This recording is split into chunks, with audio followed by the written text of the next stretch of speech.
Hello my best friend, नमस्कार। मैं राम भवन चौरसिया, मेरा educational YouTube channel Chaurasia coaching class में आपका स्वागत है। आज यह मेरा पहला एजुकेशनल वीडियो है जिसमें मैं आपको हिंदी साहित्य का आदिकालीन इतिहास पढ़ाने वाला हूं। यह वीडियो कक्षा 9 से लेकर TET, CTET, super TET, TGT, PGT आदि सभी कॉम्पिटिटिव एग्ज़ाम के लिए अति महत्वपूर्ण है। अगर आपको हमारा यह वीडियो अच्छा लगे तो लाइक, सब्सक्राइब, कमेंट अवश्य करें तथा बेल आइकन को प्रेस करना ना भूलें ताकि हमारे वीडियो का नोटिफिकेशन आपको मिलता रहे और अपने दोस्तों को शेयर करना ना भूलें। तो हम स्टार्ट करते हैं अपना पहला वीडियो जिसका वीआईपी टॉपिक है हिंदी साहित्य का आदिकालीन इतिहास। पहले हम यह जानना चाहेंगे कि हिंदी का वैश्विक रूप क्या है। तो ज़्यादा समय न लेते हुए मैं अपने विषय से संबंधित बात कर रहा हूँ कि हिंदी जो है विश्व की लगभग 3000 भाषाओं में एक है। टेट, सीटेट, सुपर टेट या 9th क्लास या अदर ऊपर क्लास में क्या प्रश्न पूछ देगा, कहाँ से पूछ देगा, इसको जो है हम आप नहीं समझ सकते, लेकिन हमको गहनता से, गंभीरता से पढ़ना होगा। ये देखने में छोटा छोटा प्रश्न है लेकिन बहुत ही महत्वपूर्ण है, कहीं से भी कभी भी प्रश्न में आ सकता है। तो हिंदी विश्व की लगभग 3000 भाषाओं में एक है, जिसका मतलब यह हुआ कि विश्व में लगभग 3000 भाषाएं हैं जिसमें हमारा हिंदी भी एक उसमें से भाषा है। आकृति या रूप के आधार पर हिंदी वियोगात्मक या विश्लिष्ट भाषा है। इसका जो हिंदी का रूप है और आकृति है उसके आधार पर हिंदी वियोगात्मक या विश्लिष्ट भाषा है। भाषा परिवार के आधार पर हिंदी भारोपी यानी इंडो यूरोपियन परिवार की भाषा है। भारत में 4 भाषा परिवार है। भारत में 4 भाषा परिवार है जिसको मैं आगे दिखा रहा हूँ। पहला है भारोपीय परिवार, दूसरा है द्रविड़, तीसरा है आस्ट्रिक और चौथा है चीनी तिब्बती।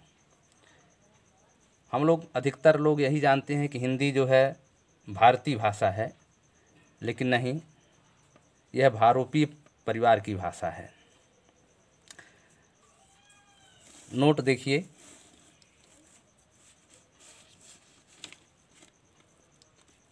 भारत में बोलने वाले के प्रतिशत के आधार पर, जो भारत में भाषा बोली जाती है उसके परसेंटेज के आधार पर भारोपीय परिवार सबसे बड़ा भाषा परिवार है।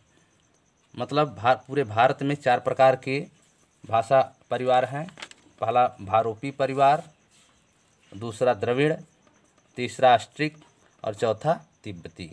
जिसमें भारोपी परिवार जो है माने भारत और यूरोपीय दोनों का मिक्सचर है। भारोपी भाषा परिवार यह जो है ये सबसे बड़ा परिवार है। अब हम आपको दिखा रहे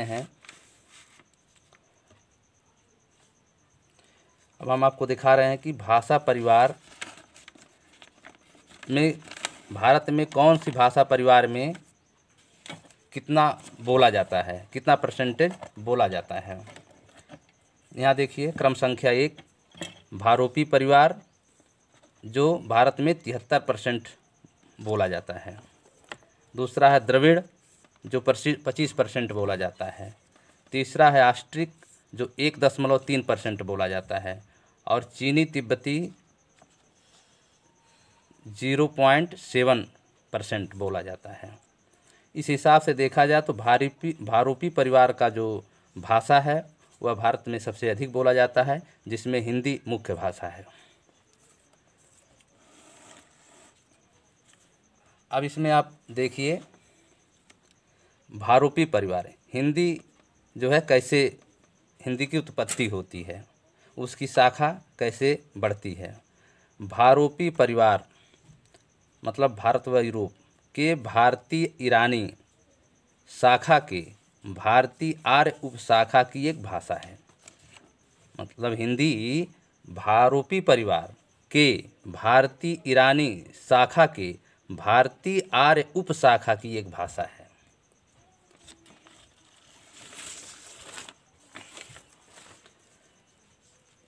अब जो भारतीय आर्य भाषा है उसको 3 कालों में विभक्त किया गया है।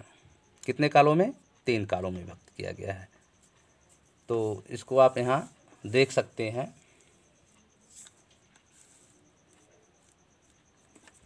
पहला यहाँ क्रम संख्या है, नाम है, प्रयोग काल है, उदाहरण है।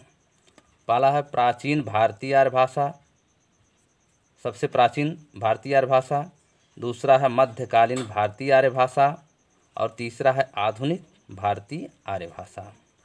जो प्राचीन भारतीय आर्य भाषा है वह 1500 ईसा पूर्व से लेकर 500 ईसा पूर्व तक, मतलब 500 वर्ष तक रहा। इसका काल कब तक रहा? 1500 ईसा पूर्व से लेकर 500 ईसा पूर्व तक, जिसमें वैदिक संस्कृत से लौकिक संस्कृत तक का साहित्य लिखा गया। पहले वैदिक संस्कृत में जो है साहित्य लिखा गया, बाद में लौकिक संस्कृत में साहित्य लिखा गया जो संस्कृत में था। दूसरा है मध्यकालीन भारतीय आर्य भाषा, जो 500 ईसा पूर्व से लेकर 1000 ईसा पूर्व तक था, जो मुख्यतः 3 भाषाओं में लिखा गया, पाली, प्राकृत, अपभ्रंश। अपभ्रंश के बाद अवभट्ट भी आता है। तो इसमें जो है पाली भाषा है पहले, उसके बाद प्राकृत भाषा है और दूसरा है अपभ्रंश भाषा। पाली में महात्मा बुद्ध का सारा साहित्य उपदेश इसमें लिखा हुआ है, प्राकृत में महावीर का सारा साहित्य उपदेश इसमें लिखा गया। अपभ्रंश में आदिकालीन कवियों का नाम आता है, जिसको हम एक अलग चैप्टर में आपको पढ़ाएंगे। अभी चूँकि ये पहला वीडियो है, इसमें थोड़ा गलती भी हो सकता है, सुधार की आवश्यकता होगी। आप लोग इसमें हमको बताइएगा भी। अगर यह वीडियो अच्छा लगेगा तो इसको लाइक सब्सक्राइब करिएगा और अपना कमेंट भी दीजिएगा, जिससे जो हमारी त्रुटि होंगी उसको भी आप हमको बताएंगे तो इससे अच्छा और सुधार करने का हमको चांस मिलेगा। तीसरा है आधुनिक भारतीय आर्य भाषा। यह जो आधुनिक है, मतलब वर्तमान में जो 1000 ईसा पूर्व से अब तक जो चल रहा है, इसका समय था 1000 ईसा पूर्व से अब तक। हिंदी व हिंदीतर भाषाएं, यह ईसा पूर्व नहीं है, ईसवी रहेगा। यहाँ ईसवी रहेगा। 500 ईसा पूर्व से यहाँ ईसा पूर्व रहेगा। 500 ईसा पूर्व से 1000 ईस्वी तक पाली, प्राकृत और अपभ्रंश भाषा रहा। और 1000 ईस्वी से लेकर अब तक, यानी इसमें जो है हिंदी व हिंदीतर भाषाएं जैसे बांग्ला, उड़िया, असमिया, मराठी, गुजराती, पंजाबी, सिंधी आदि। एक बार पुनः मैं आप सबको क्लियर कर देना चाहता हूं कि प्राचीन भारतीय आर्य भाषा 1500 ईसा पूर्व से लेकर 500 ईसा पूर्व तक, जिसमें वैदिक संस्कृत से लौकिक संस्कृत तक का साहित्य लिखा गया। दूसरा है मध्यकालीन भारतीय आर्य भाषा, जो 500 ईसा पूर्व से लेकर 1000 ईस्वी तक, जो पाली, प्राकृत, अपभ्रंश भाषाओं में लिखा गया। तीसरा है आधुनिक भारतीय आर्य भाषा, जो 1000 ईस्वी से लेकर अब तक चल रहा है, जिसमें हिंदी व हिंदीतर भाषाएं सम्मिलित हैं, जैसे बांग्ला, उड़िया, असमिया, मराठी, गुजराती, पंजाबी, सिंधी आदि। अब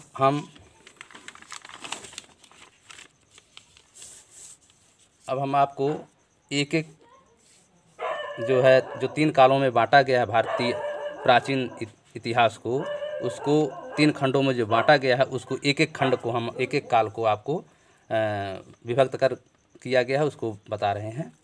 पहला है प्राचीन भारतीय आर्य भाषा का काल विवरण। इसमें 2 खंडों में विभक्त है। पहला है वैदिक छांदस, यहाँ नाम है, यहाँ अन्य नाम है, यहाँ प्रयोग काल है। पहला है वैदिक छांदस, इसको उपनाम में हम इस तरह कह सकते हैं आस्क, जो पाणिनि द्वारा संस्कृत प्रयुक्त नाम है। यह 1500 ईसा पूर्व से 1000 ईसा पूर्व यानी 500 वर्ष का समय तक चला है। आपको समझने में थोड़ा दिक्कत होती होगी। यह 1500 ईसा पूर्व, जब ईसा मसीह का जन्म हुआ था, उसके पूर्व के काल को ईसा पूर्व कहते हैं। तो यहाँ उल्टा ही चलता है, मतलब कि ये 1000 ईस्वी से लेकर उसके आगे 1500 ईसा पूर्व मतलब तक यह लिखा गया है साहित्य, जिसको पाणिनि ने आस्क नाम दिया था, जो वैदिक छांदस के नाम से भी प्रसिद्ध है। दूसरा है लौकिक संस्कृत भाषा। इसको पाणिनि ने भाषा का नाम दिया था, इस काल को भाषा का नाम दिया था। पाणिनि द्वारा संस्कृत प्रयुक्त नाम, इसका नाम भाषा दिया था। यह 1000 ईसा पूर्व मतलब ईसा मसीह के जन्म के 1000 पूर्व से लेकर 500 ईसा पूर्व तक लिया गया, यानी 500 साल का समय इसमें भी है। इसमें जो है लौकिक संस्कृत साहित्य का रचना हुआ। कुल मिलाकर 500 इसमें और 500 इसमें मिलाकर 1000 वर्ष, 500 प्लस 500 1000 वर्ष का समय का ये साहित्य है, वैदिक साहित्य, जिसमें प्राचीन भारतीय आर्य भाषा काल कहा जाता है।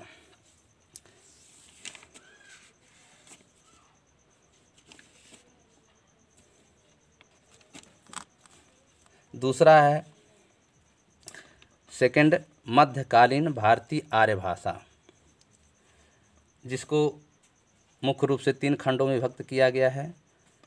आपको पहले मैं नाम पढ़ के सुना दे रहा हूँ।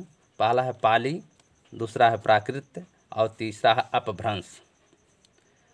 पाली को चूँकि यह भारत का भाषा था, इस नाते वो प्राकृत मतलब प्राकृतिक भाषा आप समझ सकते हैं। प्राकृत मतलब प्राकृतिक या प्राकृतिक, तो इसको हम दूसरे शब्दों में पाली को प्रथम प्राकृत काल कह सकते हैं और प्राकृत को द्वितीय प्राकृत काल कह सकते हैं, और अपभ्रंश और हट्ट का जो समय था उसको तृतीय प्राकृत काल भी कह सकते हैं।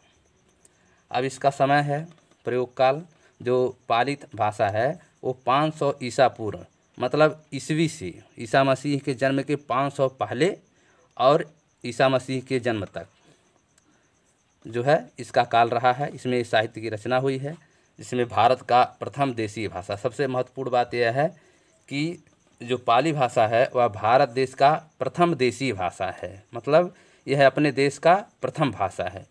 इसको हम कुछ लोग समझ सकते हैं कि संस्कृत जो है हमारे देश की प्रथम भाषा है, तो ऐसा नहीं है। संस्कृत जो है भारोपीय भाषा है, इंडो आर्यन भाषा है, इसको हम भारोपीय भाषा कहेंगे।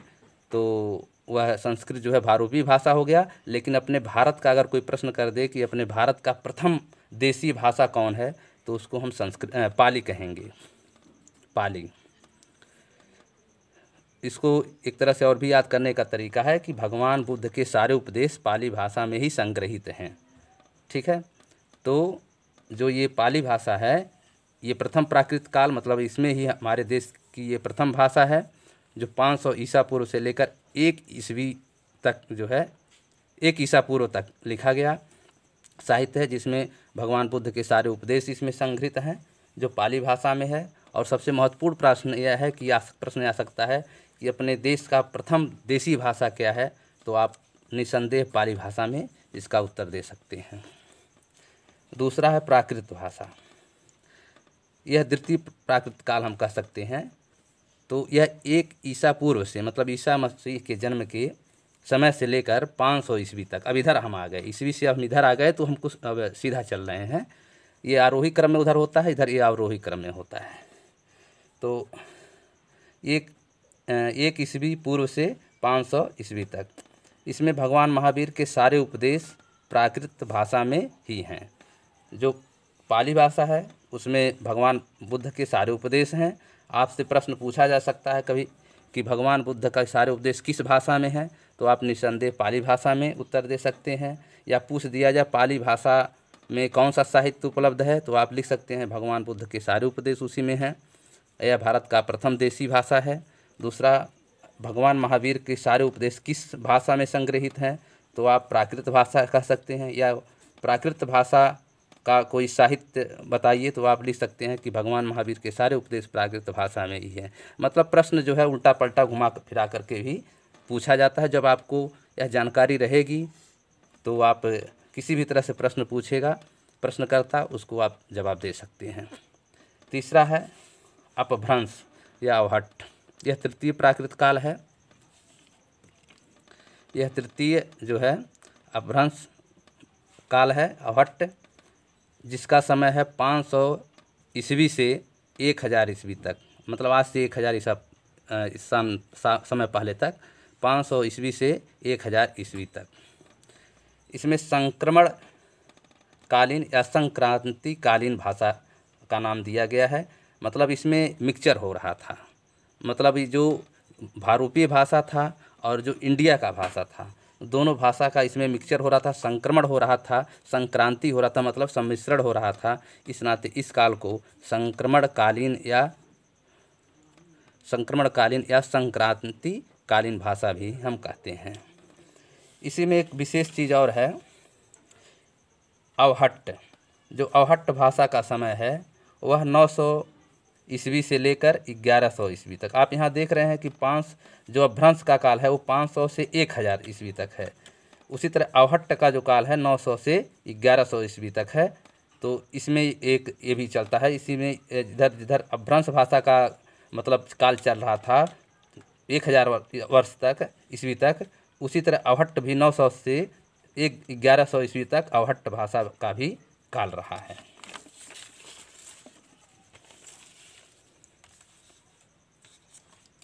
अब तीसरा है आधुनिक भारतीय आर्य भाषा। आधुनिक भारतीय आर्य भाषा, यह भी 3 खंडों में विभक्त है, जिसमें यहाँ नाम है, यहाँ प्रयोग काल है। पहला है प्राचीन हिंदी, दूसरा है मध्यकाल हिंदी और तीसरा है आधुनिक हिंदी। प्राचीन हिंदी जो था वो 1100 ईस्वी से लेकर 1400 ईस्वी तक, और मध्यकाल हिंदी जो था 1400 ईस्वी से लेकर 1850 ईस्वी तक। मतलब हमारे देश का जब प्रथम स्वतंत्रता संग्राम 1857 में चल रहा था तब तक 1400 ईस्वी से लेकर 1850 ईस्वी तक, और आधुनिक हिंदी 1850 ईस्वी से लेकर अब तक। मतलब भारत का प्रथम स्वतंत्रता संग्राम 1857 में शुरू हुआ था, तो 57 में से 7 हटा दीजिए तो 1850, मतलब 1850 से लेकर अब तक वर्तमान काल तक जो है आपका आधुनिक हिंदी का साहित्य चल रहा है। एक बार फिर से रिपीट कर दे रहे हैं। प्राचीन हिंदी का समय जो है 1100 ईस्वी से लेकर 1400 ईस्वी तक, मध्यकाल हिंदी 1400 ईस्वी से लेकर 1850 ईस्वी तक, और तीसरा है आधुनिक हिंदी 1850 ईस्वी से लेकर अब तक चल रहा है।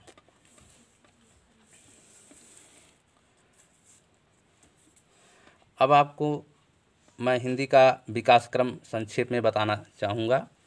ये तो जो मैंने बताया है सन वाइज बताया है, ईस्वी वाइज बताया है। अब मैं आपको शाब्दिक बता रहा हूँ कि हिंदी की आदि जननी संस्कृत है। माने हिंदी भाषा की जो संस्कृत माता है, जननी है, वो कौन भाषा है? संस्कृत है। माने संस्कृत से ही हिंदी का प्रादुर्भाव हुआ है। तो हिंदी की आदि जननी संस्कृत है। हिंदी की आदि जननी संस्कृत है। अब संस्कृत से कैसे होते हुए जो है हिंदी हमारी भाषा हुई, इसका यहाँ वर्णन है। संस्कृत पाली प्राकृत भाषा से होती हुई, जो संस्कृत हमारी भाषा थी, वैदिक संस्कृत थी, लौकिक संस्कृत थी, तो उससे होते हुए पाली से प्राकृत और प्राकृत भाषा से होती हुई अपभ्रंश तक पहुँचती है। संस्कृत पाली प्राकृत, मतलब संस्कृत जो है पाली भाषा से होते हुए प्राकृत भाषा से होते हुए अपभ्रंश तक पहुँचती है। फिर अपभ्रंश से अवहट्ट से गुजरती हुई, फिर अपभ्रंश अवहट्ट से गुजरती हुई प्राचीन हिंदी प्रारंभिक हिंदी का रूप धारण कर लेती है।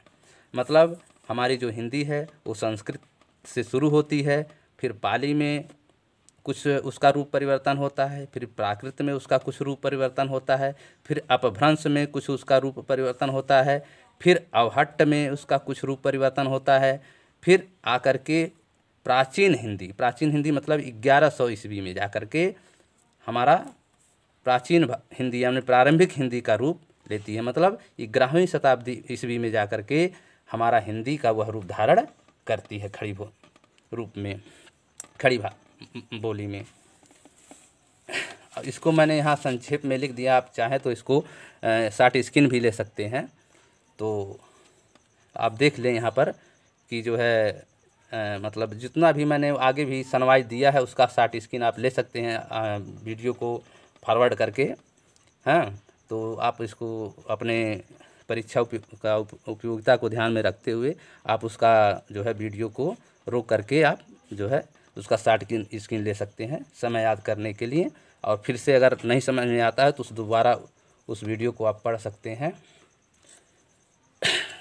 तो यहाँ पर मैंने हिंदी का जो है एक मतलब थोड़ा लंबा है तो इसको शॉर्ट में मैंने लिख दिया है कि हिंदी कैसे आई। पहले जो है संस्कृत से पाली, पाली से प्राकृत, प्राकृत से अपभ्रंश, अपभ्रंश से हट्ट, फिर प्राचीन या प्रारंभिक हिंदी हमारी हो चुकी थी।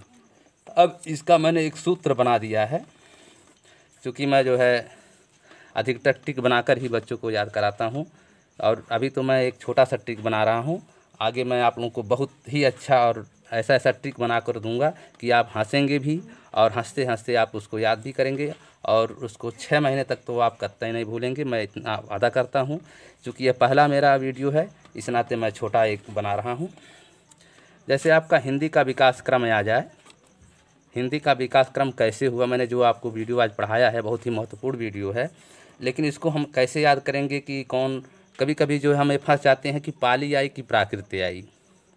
इस तरह हम फंस जाते हैं कि भले याद आज हम कर रहे हैं, हमारे पढ़ाने पर आपको याद भी हो गया होगा कि पहले पाली आई, फिर प्राकृत आई, फिर अपभ्रंश आया, फिर अवहट्ट आया, फिर प्राचीन हिंदी या प्रारंभिक हिंदी आया। तो इस नाते जो है आप जो है इसको बाद में दिमाग में थोड़ा डिफरेंस हो जाएगा। तो आप अपने पापा को याद कर लीजिएगा। तो पापा जब याद आ जाएंगे तो आपको नहीं भूलेगा। पापा का मतलब पहला शब्द पा मतलब पाली। तो पाली तो पहले आ गया, क्योंकि पापा पहले आते हैं। तो पापा को मत भूलिएगा, यहाँ प्रा नहीं है, यहाँ पा है। पा मतलब पापा। तो पापा पहले आए तभी माता आई। तो इस नाते दिमाग में रखिएगा कि पा मतलब पापा, पापा पहले आए हैं। तो पापा जब पहले आए हैं तो पाली ही भाषा पहले आई होगी। और पाली जब आई है तो पाली और प्राकृत एक ही तरह है, तो फिर प्रा आ गया, उसमें रै उत्पन्न हो गया। तो पाली के बाद ही प्राकृत आई। तो यहाँ पर मैं आपको बता दे रहा हूँ, इसका सूत्र है प्रापा अप अव प्रा। पहले पापा में प्रा है और दूसरे में प्रा दोनों है। मतलब पहले पा में पाली, दूसरे प्रा में प्राकृत, और उसके बाद अप से आप अपभ्रंश ले लीजिए। अव से मतलब होता है नीचे जाना, अप माने ऊपर होता है। अंग्रेजी में अगर हम ले अप माने ऊपर, अव माने नीचे जाना होता है।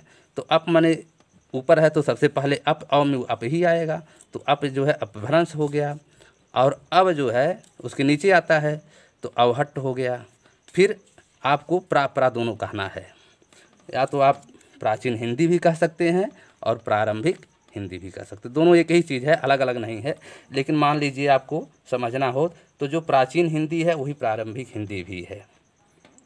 तो शायद जो मैंने यह वीडियो पढ़ाया है उसको आपको कुछ समझ में ज़रूर आया होगा। चूँकि पहला वीडियो, इसमें कुछ गलती भी हो सकती है, इसके लिए मैं क्षमा प्रार्थी हूँ। अगर आप लोगों का उत्साहवर्धन मिलता रहा तो जो है उत्साहवर्धन मिलता रहा तो आगे भी वीडियो में बनाने का प्रयास करूँगा। बहुत ऐसे लोग हैं जो कहते हैं सर जी आप कोचिंग पढ़ाइए। चूँकि मैं अध्यापक हूँ, अभी 69,000 में अध्यापक हुआ हूँ, और मैं 2 टेट और 2 सीटेट भी पास हूँ, और 69,000 में मेरी नियुक्ति भी हुई है 31,277 में।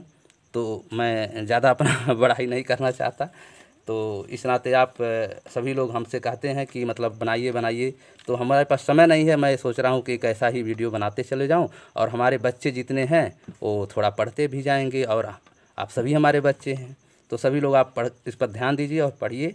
और इसके आगे अपभ्रंश और अवहट्ट एक अलग महत्वपूर्ण चैप्टर है। इसमें परीक्षा उपयोगी बहुत से प्रश्न टेट सीटेट आदि परीक्षाओं में आते हैं और हमें भरमाते भी हैं।